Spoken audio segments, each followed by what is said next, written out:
shtrimit. Tani po mendon se mund të ndihmojnë këto në zbardhjen e ngjarjeve të cilat mund të ndodhin, se ato që kanë dalë kanë kalu tani. Dhe ajo çfarë doja, ndoshta edhe për batut.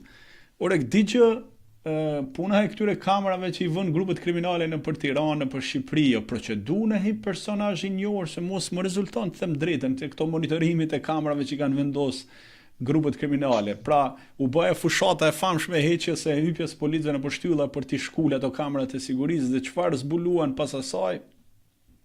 Fushata ishte thjeshta për fushat.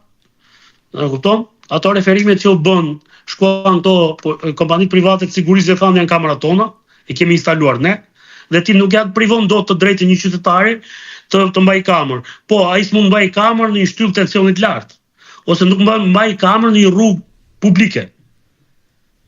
Por tani çfarë bëjnë ata? Tani ata kanë sisteme të integruara, të cilat janë sisteme pirate.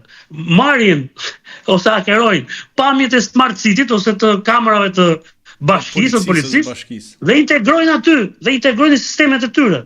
Pra, survejimi sot ka arritur, shiko, nëse kujton, unë kam publikuar para 6 vitesh rastin kur thashë në Shqipëri ka hyrë një dron ushtarak dhe përdoret në një grup kriminal. Ai kishte i vlerë $170.000, e kishin sjell pjesë nga Turqia, dhe pastaj kishte ardhur personi, një generali turk, ai kishte ndihmuar për ta blerë, dhe e kishin sjell pjesë e kishte montuar këtu. Kur e kam parë për herë të parë, kujtova se ishte ai droni i madh që nxirrte Sami Tahiri, ma mund të nxjerrin dron madh ata te universiteti.